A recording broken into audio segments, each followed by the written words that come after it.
Olá, está começando mais um diálogo automotivo aqui pela ATV. Hoje o assunto é conectividade veicular, um tema que interessa para todo mundo e interessa para você. Fique com a gente aqui, é agora.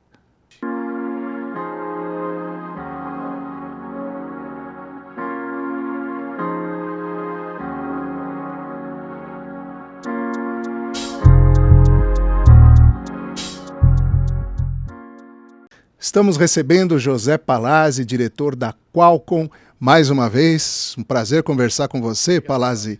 Nós conversamos na última Electric Days, evento do automóvel, do veículo elétrico, que foi realizado aqui em São Paulo. Se você não viu, veja, está aqui na ATV. Mas eu quis aproveitar ou criar uma nova oportunidade para conversar com mais calma com o Palazzi, porque realmente esse tema é muito interessante e nós estamos trazendo esse tema para o mercado automotivo, para o aftermarket automotivo, de uma maneira diferente, que é exatamente vindo de quem produz a conectividade, o que é muito difícil de você ver por aí. Por isso eu fiz questão, mais uma vez, de conversar com o Palazzi, além de ser um grande prazer, né, Palazzi? Muito bem-vindo aqui, é uma alegria ter você de novo. Cláudio, muito obrigado. Eu agradeço em nome da Qualcomm a oportunidade. Eu costumo dizer que nós somos, como empresa de tecnologia, nós temos uma certa limitação de endereçar a cadeia como um todo e ajudando a opinar ou a formar a opinião do comprador final. Eu imagino que todos os que estiverem assistindo esse podcast têm essa dúvida em comum, qual o presente, qual o futuro da conectividade dentro do veículo, e eu vou me sentir muito honrado e feliz se um dia eu encontrar alguém que ouviu, que viu esse nosso podcast, que me diga que se inspirou pelo conteúdo que nós aqui conversamos. Que bom, tomara que a gente consiga atingir esse objetivo. Fala um pouquinho da presença da Qualcomm no setor automotivo para que as pessoas entendam o que a Qualcomm fornece hoje para este mercado tão importante. Claro, nós somos uma indústria de alta tecnologia de pouco mais de 35 anos, onde ao longo desse período nós desenvolvemos tecnologias que melhoraram a qualidade de vida da população no ponto de conectividade sem fio. Então nós praticamente inventamos o telefone celular como ele é até hoje. Óbvio, ele já existia, mas se ele fosse mantido como ele era na ocasião, ia ser uma bolsa, quase como uma bolsa feminina, com aquele cabo espiralado e um fone de mão, possivelmente até hoje. Mas graças às nossas contribuições, essa tecnologia viabilizou o smartphone como ele é hoje. Então, no passar dos anos, nós fomos nos focando em como fazer esse produto com melhor performance, como colocar o que hoje é a câmera que está dentro dele. Hoje a câmera do teu smartphone é melhor que muitas câmeras que você comprava outrora, graças justamente a essa inclusão tecnológica. E mais recentemente, nós estamos colocando muita energia na arquitetura de inteligência artificial dentro do dispositivo, o que permite que você tenha assistentes de voz, que você tenha tomadas de decisão no teu dispositivo. E aí o ponto interessante que vincula com o automotivo. Graças ao fato de nós termos conseguido fazer com que o processamento dentro do teu smartphone permitisse operação contínua por dezenas de horas às vezes, ou seja, você carrega a tua bateria à noite quando está dormindo e esperançosamente tem o teu smartphone funcionando o dia inteiro, nós tivemos a oportunidade, vou dizer dessa forma, de ser convidado pelas grandes montadoras, pelas grandes indústrias automobilísticas, a colocar essa nossa tecnologia também embarcada dentro do veículo. O veículo não é muito diferente de um smartphone. Se você pensar bem, você não pode colocar, com imenso respeito às indústrias de processadores, um processador com um cooler muito grande dentro de um carro, ou com um sistema de resfriamento que o force a consumir muita energia quando esse veículo está desligado. Então, em resumo, o fato de nós termos desenvolvido a tecnologia da conectividade, do processamento, que viabilizaram o que hoje é o smartphone, nos permitiu participar dos projetos de tecnologia conectada que tem dentro dos carros hoje, que requerem a conectividade, como a do celular, a capacidade de processamento, como a do celular, ou maior até, e, por assim dizer, tem que aguentar a temperatura de dentro do carro, então não pode esquentar muito.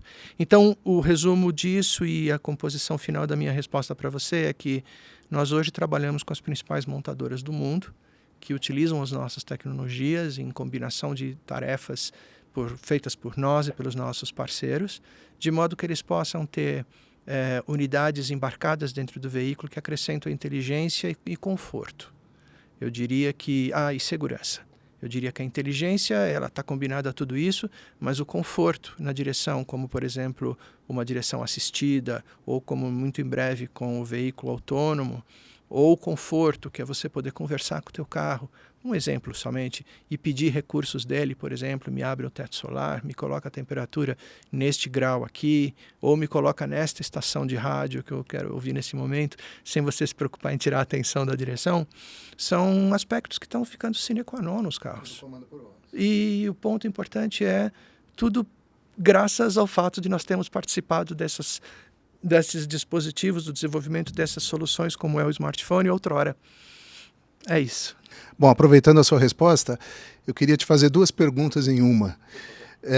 A gente participa de muitos eventos do mercado automotivo e o foco de todos esses eventos, ou da grande maioria hoje, é tecnologia. Nunca se falou tanto em tecnologia como se fala hoje, exatamente por essa revolução disruptiva que a gente vem assistindo a partir de mega tendências do setor, né? E a conectividade veicular é uma das maiores, se não a maior, porque ela leva às outras, na minha opinião. Então, o que a gente ouve muito é que cada vez mais o automóvel é um celular. As pessoas são bastante diretas no que dizem, né? Cada vez mais o automóvel está se tornando um celular. Então, eu gostaria de ouvir a sua opinião sobre essa afirmação e a segunda pergunta que eu emendo aí é de que forma os sistemas multimídia e essa tecnologia influencia hoje na compra do carro? Uau, que pergunta interessante. Obviamente que eu vou pedir que você e a nossa audiência não me veja aqui como arrogante ao corroborar com o que você está dizendo. De maneira nenhuma. Na nossa visão, ou na minha visão também pessoal, o veículo está se tornando cada vez mais um smartphone sobre rodas. Por quê? Porque se nós desmontarmos hoje um painel multimídia ou uma unidade de, como nós chamamos da OBU, a Onboard Unit, é algo um pouco mais complexo, e nós analisarmos os blocos que estão ali dentro, nós vamos encontrar um elemento de alta capacidade de processamento, como que existe no smartphone, correto? Nós vamos encontrar um sistema de recebimento ou de recepção de sinal de câmeras, como a câmera de ré, ou as câmeras que estão ajudando na condução a saber que tem um carro aqui na frente, então ele vai dar uma leve desviada para a esquerda ou para a direita para evitar aquela colisão, correto? Sistema de áudio. Acho que a qualidade do áudio que tem hoje no veículo, meu Deus do céu. Inclusive, a gente falava agora há pouco de comandos de voz, algo que passa desapercebido, mas grande maioria dos carros hoje tem capacidade de discriminar a voz do ruído de um vidro aberto. Você pode usar o seu comando de voz em determinado, óbvio, com um limite, mas você pode usar razoavelmente bem comandos de voz dentro de um carro com os vidros abertos e o sistema entender que você está dizendo abra o teto solar ou ligue o ar-condicionado. Tudo isso advindo da capacidade de processamento e dessa interface que eu falei.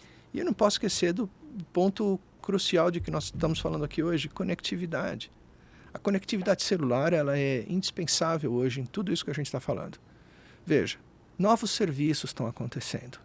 Novas propostas de valor estão sendo ofertadas aos consumidores graças a esse advento do smartphone sobre rodas. Vou dar uma ideia, um exemplo para você. Até bem pouco tempo atrás, eu diria até os dias de hoje, nós usamos esses aplicativos de mapas, sem citar nomes, onde você coloca um endereço e ele te traça uma rota.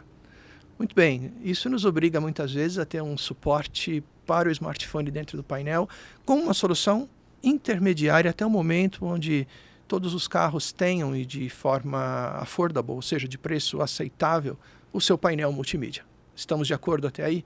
Ou seja, está claro que em algum momento o painel multimídia fará parte do carro como um item básico e não mais como um acessório. Exato. Como aconteceu com o airbag, como aconteceu com... que é um item de segurança, nem é justo comparar diretamente a isso, mas como aconteceu com o próprio ar-condicionado, ok?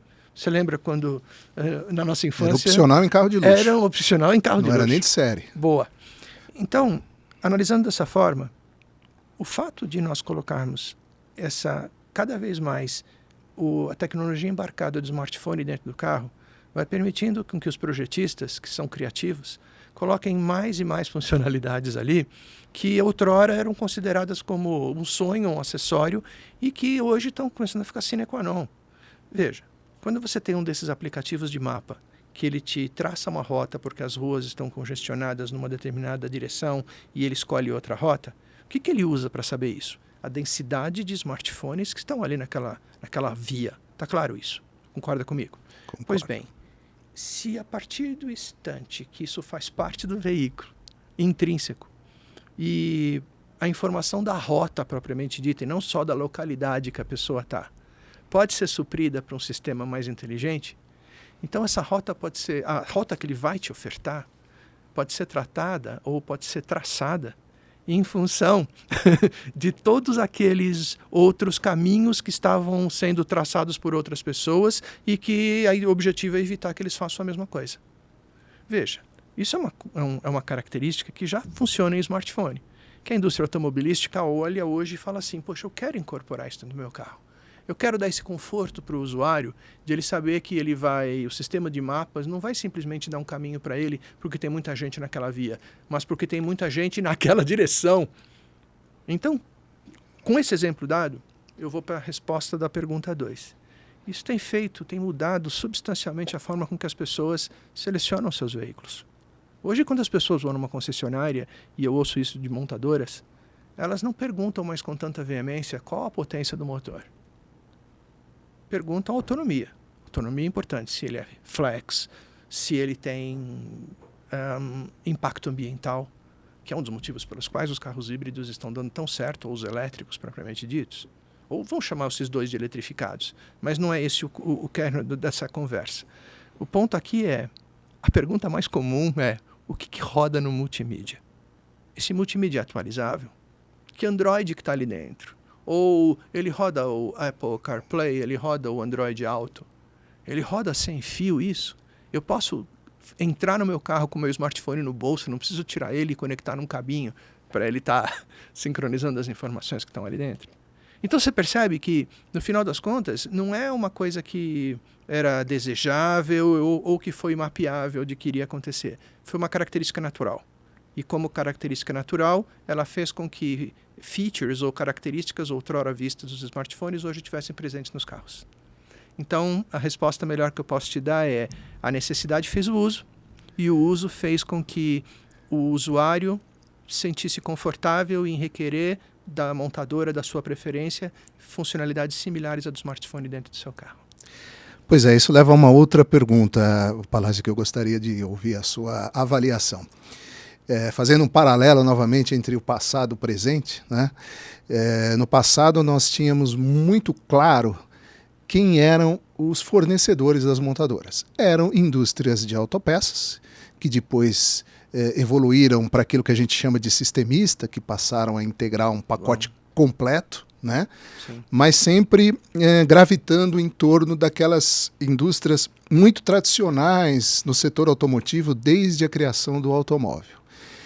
Esta necessidade que você apontou aí, ela leva ao surgimento de novos players que não eram tradicionais no setor automotivo, aliás, não tinham praticamente nenhuma interface com o setor automotivo. Talvez a própria Qualcomm seja um exemplo disso, né? Que ao longo do tempo a necessidade levou a empresa para o setor automotivo, mas há outras hoje, não é?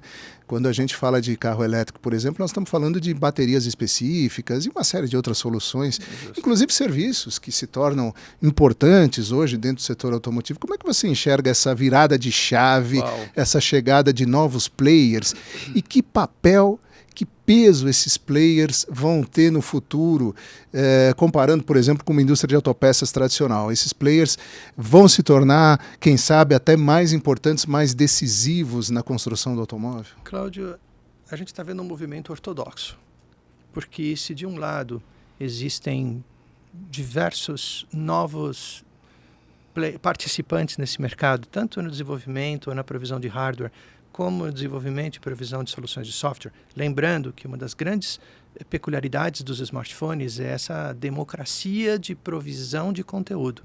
Os APKs, ou as aplicações que você vê rodando no smartphone, hoje elas são providas por um assortimento tão grande de gente, de empresas, startups, E não podemos deixar de observar, perdão, que justamente graças à herança do smartphone, que viabilizou grande parte das aplicações que rodam hoje no veículo conectado.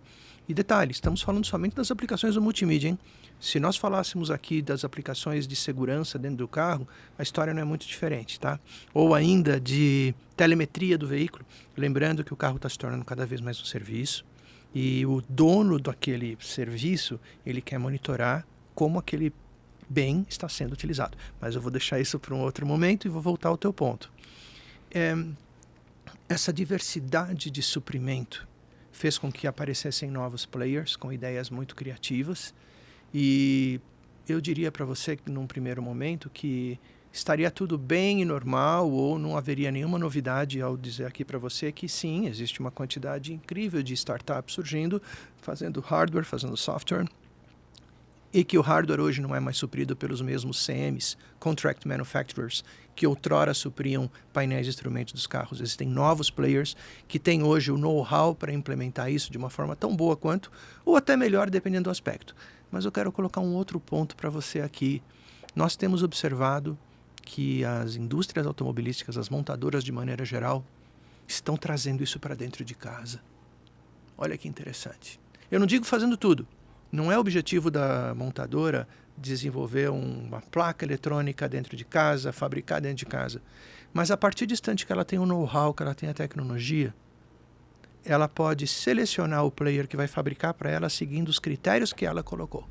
Como ela fez em tudo. O motor é assim, o chassi é assim. Então, no ponto de vista de hardware, nós temos visto já então uma concentração do domínio tecnológico do hardware. E quero falar agora um pouco mais do software.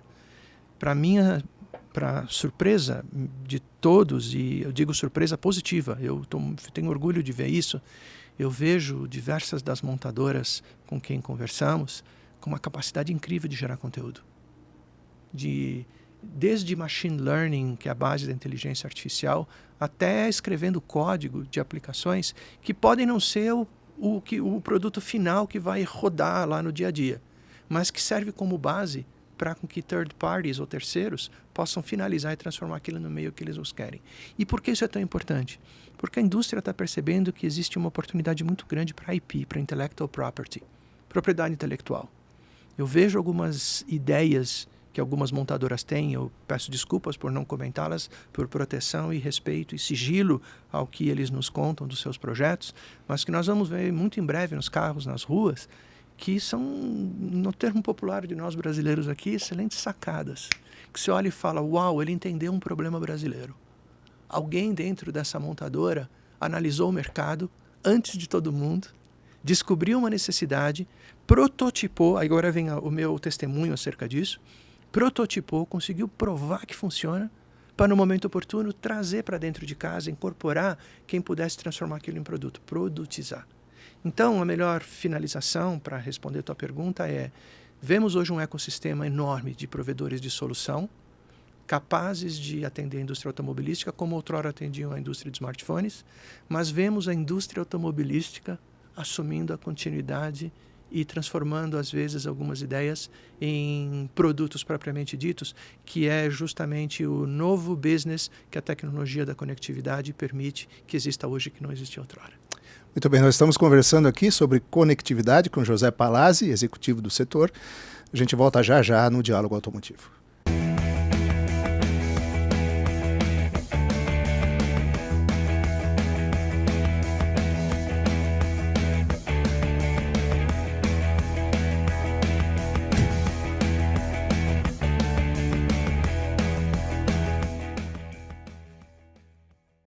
Um ano, 1 milhão de views. O primeiro canal de TV do aftermarket automotivo estreou em março de 2022 para quebrar o paradigma da comunicação entre marcas e públicos na cadeia de negócios do mercado de manutenção veicular. Estava inaugurado o primeiro ambiente audiovisual do aftermarket, com notícias, análises, fatos, opiniões e reportagens que conformam o cotidiano de negócios dessa vibrante cadeia distributiva.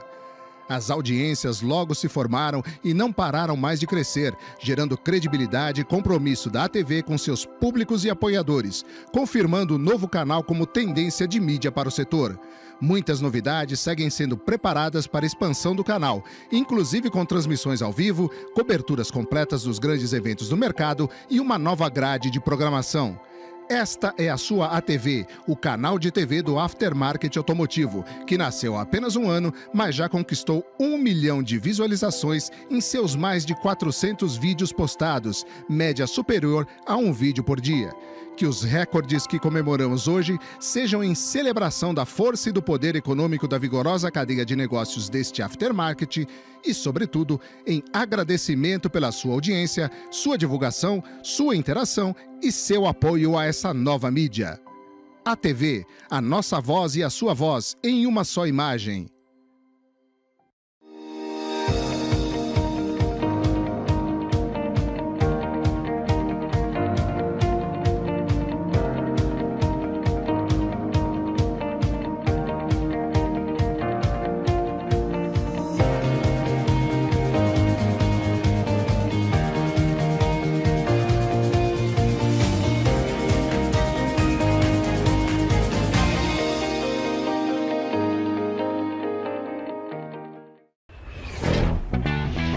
Porque o mais importante para mim é ter segurança ao dirigir. Não é isso? Um amortecedor que passe estabilidade, confiança e conforto em qualquer caminho. HG. Meu mecânico mandou bem. E aí, seu Paulo, tá com esse sorrisão aí por quê? Você sabe, né, Marcão? Porque é Nakata. Amortecedor é HG. Sabe por quê? Porque é Nakata. Fale com seu mecânico de confiança e deixe tudo azul pela frente. Estamos de volta aqui no Diálogo Automotivo, ouvindo José Palazzi, diretor sênior da Qualcomm. Mas vamos chamá-lo de diretor da Qualcomm, afinal tão jovem ainda, não pode ser sênior, né, Palazzi? Palazzi, bom, os assuntos eles vão se emendando, né, vamos dizer assim, e eu fiquei curioso a partir das respostas que você deu no primeiro bloco para falar um pouquinho sobre o 5G. O 5G foi anunciado para as capitais brasileiras, né? Eu até queria ouvir um pouquinho do seu parecer em relação a que estágio estamos hoje no 5G brasileiro e o que o 5G trará de benefícios para o veículo conectado que possam ir além da velocidade da transmissão dos dados, né? Até se você puder citar algum exemplo concreto no exterior que a gente atende aplicação inovadora graças ao 5G, seria uma grande alegria aí para quem nos assiste. Nossa, pensando um pouquinho aqui na resposta, mas eu coloco da seguinte forma, óbvio que quando nós falamos na tecnologia 5G, nós temos que imaginar, e não tem como não pensar, no tempo que as coisas acontecem. Se nós voltarmos no tempo e lembrarmos como foi o 2G, você lembra do 2G, depois do 3G, 4G? O 2G ele demorou uns quase 10 anos para acontecer. O 3G, por sua vez, e um detalhe importante, o 2G foi a primeira tecnologia de fato digital. Ele não havia sido pensado para navegar na internet, mas ele permitia e permite até hoje um tráfego de dados que, por exemplo, rastreadores de veículo ou imobilizadores de veículo, durante muitos anos, até bem pouco tempo, utilizavam o 2G para rastrear o veículo e para dono do veículo, ou a locadora ou a seguradora, travar aquele carro, o bloqueador. A tecnologia 3G demorou um pouco mais de 5 anos para acontecer. Talvez uns 6, 7 anos. Ela já permitia um acesso à internet, com um pouco de dificuldade, ela permitia um navegador, um browser dentro do seu dispositivo móvel. Já a tecnologia 4G, que aconteceu em 4 anos, você está vendo o tempo caindo, né? Você já entendeu onde eu quero chegar. Poxa, ela já permitiu que nós pagássemos conta de banco. Permite assistir filmes nos streamers no 4G. Mas ainda com alguma dificuldade. E quais são essas dificuldades? Eu faço questão de falar das dificuldades do 4G, porque elas vão me ajudar a dar os motivos que o 5G na indústria automobilística e na qualidade de vida da população é tão bom. O 4G ele tinha um limite de densidade, o chamado adensamento. Número de pessoas por metro quadrado podendo utilizar o serviço. Razão pela qual, quando você vai assistir um jogo de futebol, você vê às vezes aqueles caminhões do lado de fora das companhias de telefone, que elas estão suprindo uma carga adicional, uma quantidade adicional de radiobases para permitir que mais pessoas possam mandar a sua fotografia do gol na hora do que aconteceu pelo aplicativo WhatsApp, por exemplo. Qualquer que seja. Não vamos aqui selecionar nenhum. Ao mesmo tempo, o 4G ele trouxe o benefício de ser razoavelmente rápido, até algumas centenas de megabits por segundo, como sabemos, o que permitiu mensagens de voz, de texto, permitiu conferências de vídeo. Hoje você faz uma conferência pelo 4G, não só em uso profissional, mas em uso pessoal, mas com a limitação da latência da rede em função do número de elementos e desse adensamento que eu citei agora. Pois bem, a melhor resposta que eu posso te dar é que o 5G, incrivelmente, em várias localidades do mundo onde ele foi instalado e no Brasil, aconteceu em metade do tempo do 4G. 2 anos da data que ele foi estamentado, definido, já está disponível para a população, e não só nas grandes praças. Veja, há uma coisa que eu tenho orgulho de dizer que o Brasil fez nesses últimos anos, que mostra como nós somos um país sério, que é o trabalho da Anatel, no fomento do 5G e na definição de como as frequências iam ser outorgadas ou distribuídas entre os interessados, as operadoras de telefonia. Veja, diferente de vender essas frequências como se fazia no passado, houve um trade-off com as operadoras para que elas assumissem compromissos. Óbvio, houve um valor ali de concessão, mas as operadoras elas assumiram um compromisso de tempo de instalação. Um exemplo que eu gosto de citar, Paulo, é o trabalho competente da Anatel aqui no Brasil, como uma entidade correlata ao nosso governo federal e que rege e que delimita como as frequências são distribuídas. No caso específico do 5G, diferente do que nós vimos em outros anos, onde haviam as concessões em função do preço melhor leva à concessão, como um edital propriamente dito, o que nós vimos foi uma combinação de valores, obviamente, não teria como deixar de ser, mas com obrigações de instalação da rede 5G dentro do tempo. Paulo, isso permitiu ou está permitindo que o 5G chegue a lugares ermos do Brasil e não somente nas grandes praças. Então hoje você consegue enxergar sinal 5G no teu smartphone em estradas ou em regiões do interior, onde a quantidade de pessoas por metro quadrado ou por quilômetro quadrado não é necessariamente similar ao que você vê em grandes centros como São Paulo. Onde isso agora afeta no universo automobilístico? A maior velocidade de dados ela ajuda, sem sombra de dúvida, a gente tirar mais conteúdo dentro do carro ou levar mais conteúdo dentro do carro. Está claro para você, Cláudio, que o veículo, com essa quantidade de tecnologia que está sendo colocado nele, ele está rodando muito mais linhas de software, linhas de código do que outrora.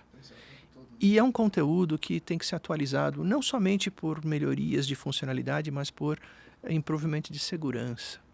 Veja, os hackers estão aí ávidos e tentando de tudo. Então, os provedores dos dispositivos dentro do carro também têm que evoluir o que está ali dentro.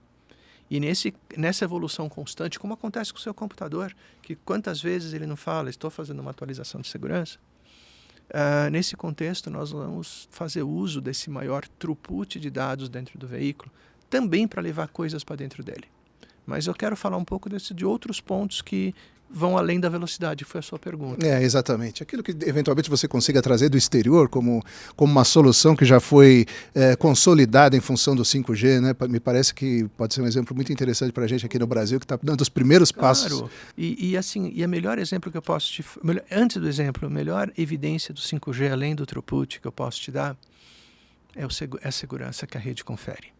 Veja, o nível de encriptação ou o nível de protocolar do 5G, ele é tão mais complexo ou tão mais denso que o do 4G, que hoje as operadoras elas oferecem para as empresas as chamadas redes dedicadas ou redes privadas, onde essas empresas podem ter data centers espalhados pelas filiais e matrizes dessa empresa no mundo inteiro.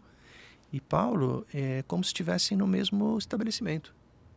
Eu gosto de citar o exemplo de uma indústria alimentícia, sem nomes, que ela tirou os data centers dela da fábrica e ela colocou na nuvem, usando uma rede privada 5G.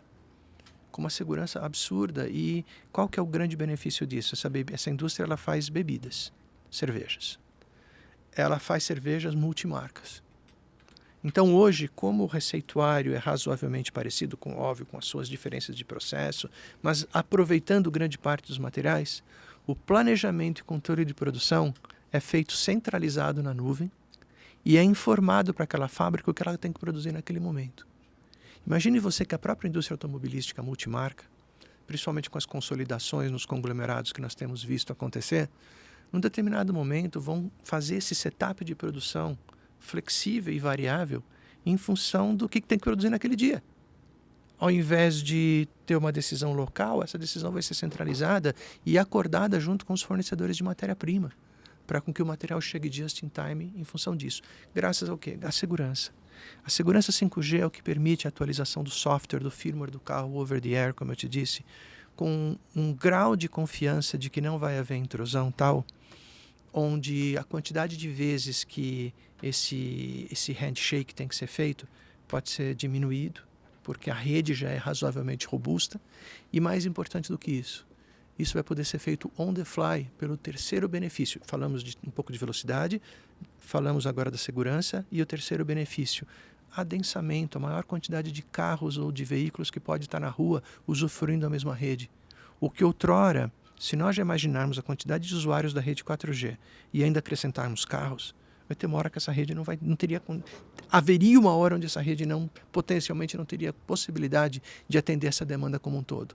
Imagina você cruzando uma rua, atualizando um software de um carro e tendo que parar essa atualização porque o contato ou essa conexão caiu. Isso tudo tem gerado alguns padrões automotivos que fazem uso da tecnologia 5G e que são especificamente devotos a como os veículos vão se comunicar entre eles, entre o veículo com a infraestrutura e o veículo com as pessoas. É o chamado CV2X, vem do inglês CV2X. O que é isso? C é de Cellular, V é Vehicle, esse 2 é o to, na analogia de para, e X é qualquer coisa. Então, em português claro, é conexão celular do veículo com qualquer coisa. E é baseado no 5G. E o que faz o CV2X? Por exemplo, quando um carro está trafegando numa rua e ele encontra um buraco, ele sinaliza para a nuvem que tem um buraco ali na frente, para os carros que estão vindo atrás receberem uma informação warning dizendo que tem um buraco lá na frente. Sem a intervenção... Sem intervenção humana. Se o trânsito para abruptamente em um determinado momento de uma rodovia, o sistema, sem a intervenção do motorista também, gera um warning que vai aparecer no painel multimídia daquele navegador do veículo dizendo o seguinte: ó, lá na frente está parado. Daqui a 3 quilômetros... Captação por câmeras ou pelo próprio sistema celular? LiDAR, radar, todo o sistema de sensoriamento que já está existindo no veículo. Veja, hoje a gente tem encontrado veículos com um grau de diversidade de elementos sensores razoável, também já disponível no Brasil. O que hoje ainda é tido talvez como um feature high-end, daqui a pouco, assim como aconteceu com o airbag, com outros sistemas no veículo de segurança, vai se tornar um item obrigatório. Então, o que nós acreditamos é que a malha de sensores dentro do carro, ao comunicar para a ECU, dizendo, encontrei essa anomalia, essa informação vai estar disponibilizada pelo CV2X, CV2X. A infraestrutura vai poder sinalizar os demais carros à volta o que está acontecendo. O sistema de mapa vai poder mudar, oferecer uma nova rota em função daquilo. E isso usando só o exemplo de vehicle para infraestrutura. Tem o uso vehicle to vehicle. O veículo da frente freou. Graças à baixa latência da rede, o veículo de trás vai receber uma mensagem dizendo o veículo da frente freou em milésimos de segundo. Hoje a rede, só para dar um exemplo para você de números, a rede 4G hoje ela tem uma latência média de 50 a 100 milissegundos. A rede 5G promete, porque ela ainda está em ajuste, menos de 5 milissegundos. Então, falei da conexão do veículo com a infraestrutura, te dei um exemplo do veículo com um outro veículo, isso tudo que eu estou falando já existe, já roda em determinadas rodovias. Eu quero falar um pouco do veículo para as pessoas. Último ponto. Nós já estamos trabalhando projetos usando a rede 5G, onde um dispositivo geolocalizável de uma pessoa entrando na faixa de pedestre, sinaliza para a rede que uma pessoa está na faixa de pedestre para o veículo que está a 500 metros dali e fala, tem gente atravessando a rua ali na frente. Mas eu tenho um exemplo de não é com pessoas, mas é com a infraestrutura que você vai gostar de saber. Fizemos um projeto muito legal recentemente, onde nós monitorávamos os faróis de trânsito usando a tecnologia 5G e mandando uma mensagem para o motorista dizendo, vá a 30 km por hora para você não pegar o farol fechado. Fala que você não quer um negócio desse no teu carro. Eu quero. Percebe? Então imagina, você saber que lá na frente você não tem a visada do farol, mas o sistema te fala, pela rota que você traçou, pela velocidade que você está indo, você vai pegar o farol vermelho. Quer dizer, você consegue dar fluidez para o tráfego também, né? E o exemplo, nós temos um projeto acontecendo na Alemanha, bem interessante, onde nós vamos, eu acho que vai ser como formigas que se cruzam. Nós vamos ver as pessoas, os veículos cruzando vias sem a interferência humana, totalmente automatizados, de modo que eles não precisam necessariamente parar.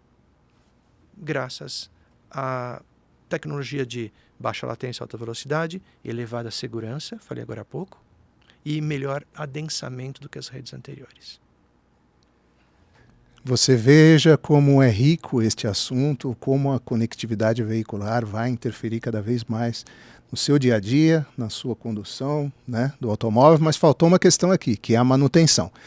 Só que de manutenção nós vamos falar no próximo diálogo automotivo que eu vou fazer com o José Palazzi. Eu vou quebrar o protocolo aqui, nós vamos gravar aqui uma nova edição do Diálogo Automotivo. Então, se você está gostando, e eu tenho certeza que você está, porque isso aqui faz parte da vida de todos nós, na convivência com o automóvel, até como seres humanos em relação à conectividade celular, ou seja, o assunto é muito importante. Então eu vou agradecer o Palazzi por enquanto, só para a gente encerrar esse programa aqui, e convido você para ficar de olho, porque nós vamos, na sequência, já gravar um novo programa com o Palazzi para trazer outras informações do carro como serviço e aquilo que vocês com certeza querem saber, que é a manutenção veicular. Palazzi, obrigado por enquanto, nós vamos continuar aqui. Eu agradeço. Agradeço a todos que participaram conosco, a tua equipe de apoio, e vai ser uma honra conversar com você novamente sobre o tema tão legal que é diagnósticos dos veículos para a nuvem. Então nós encerramos aqui este Diálogo Automotivo. Fique de olho na TV, se você gostou, deixe seu like, seja membro do canal, faça seus comentários. Fique de olho aí, portanto, que nós vamos voltar a conversar com o Palazzi, falando ainda de conectividade veicular aqui na ATV.